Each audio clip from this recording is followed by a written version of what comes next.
પવન express news ચેનલમાં આપનું સ્વાગત છે।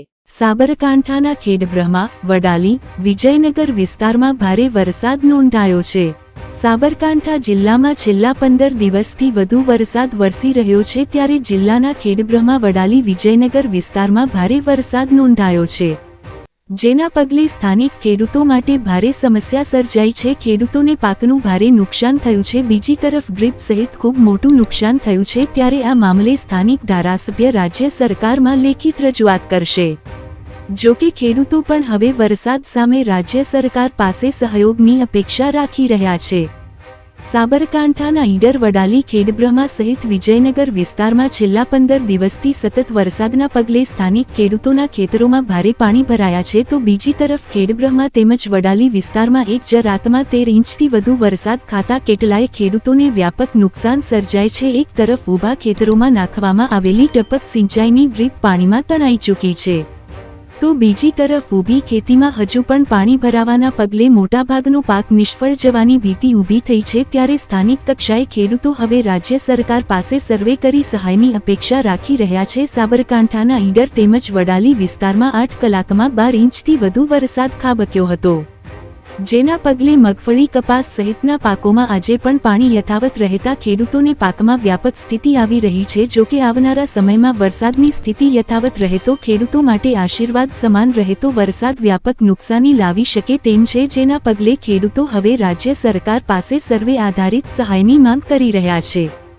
જો કે સાબરકાંઠાના ઈડર, વડાલી, ખેડબ્રહ્મા સહિત વિજયનગર વિસ્તારમાં ભારે વરસાદના પગલે કેટલાય ખેડૂતોને વ્યાપક નુકસાન ગયું છે, તેમજ આવનારા સમયમાં પણ હજુ ભારે વરસાદ થાય તો કેટલાય ખેડૂતો માટે નુકસાનીનો સમય બની રહે તેમ છે। ત્યારે ખેડબ્રહ્માના ધારાસભ્ય તેમજ પૂર્વ કેન્દ્રીય મંત્રી તુષાર ચૌધરીએ સ્થાનિક કક્ષાએ ખેડૂતોના ખેતરની મુલાકાત કરી છે, તેમજ ખેતીની વાસ્તવિક પરિસ્થિતિથી અવગત થયા બાદ હવે રાજ્ય સરકારમાં રજૂઆત કરનાર છે। જો કે ખેડૂતોને થયેલું નુકસાન આવનારા સમયમાં સર્વે કરાયા બાદ સહયોગ સ્વરૂપે આપવામાં આવે તો ખેડૂતો માટે આ સહાય નિષ્ફળ બની રહેલી ખેતી માટે આશારૂપ બની રહે તેમ છે। સાબરકાંઠામાં થયેલા ભારે વરસાદના પગલે કેટલા ખેડૂતોને ભારે ભોગવવાનું આવ્યું છે, ત્યારે આવનારા સમયમાં રાજ્ય સરકાર દ્વારા કેટલો અને કેવો સહયોગ અપાય છે એ તો સમજ બતાવશે। દીપકભાઈ પટેલ અહીંના ખેડૂત શું કહી રહ્યા છે તે સાંભળો।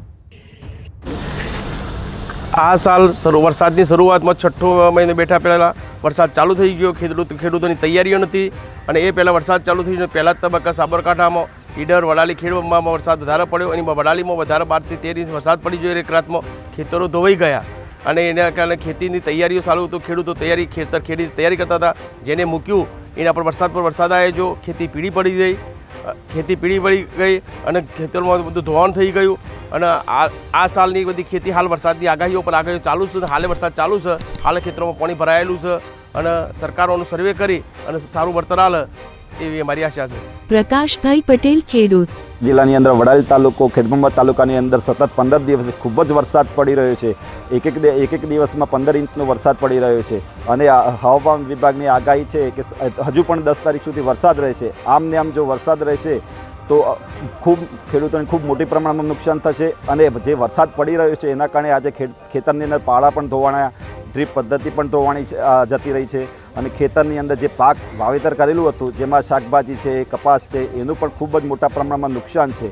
આમ ને આમ ચાલુ રહેશે તો ખેતીને મોટા પ્રમાણે નુકસાન છે, અને ખેડૂતોને ખેતરની અંદર જે જમીનનું પણ ખૂબ જ મોટા પ્રમાણે નુકસાન છે। તો મારી સરકારને એક જ આશા છે કે આનું સર્વે કરી અને યોગ્ય વળતર આપે।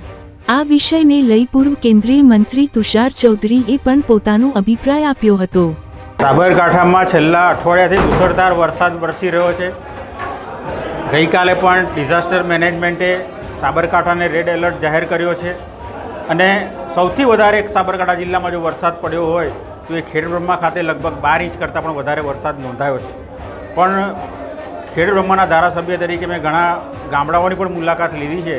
આ 12 ઇંચ કરતાં પણ વધારે વરસાદ 15 ઇંચ, 17 ઇંચ, 18 ઇંચ, કોઈ જગ્યાએ 22 ઇંચ વરસાદ ગામડાઓમાં નોંધાયો છે, અને ખાસ કરીને અમુક ગામડાઓમાં તો ખેતીને એટલું વ્યાપક નુકસાન થયું છે કે ખેડૂતોની જમીન જ ધોવાઈ ગઈ છે, અને એમના ડ્રીપના જે રોલ હતા એ પણ તણાઈ ગયા છે। ઘણા લોકોની ગાય ભેંસ પણ તણાઈ ગઈ છે, અને સરકારી અસ્કયામતો જેને કહી શકાય કે રોડ, રસ્તા, ગરનાળા એ પણ આજે વરસાદને કારણે ધોવાઈ ગયા છે, જેના કારણે વાહન વ્યવહાર પણ ઠપ થઈ ગયો છે।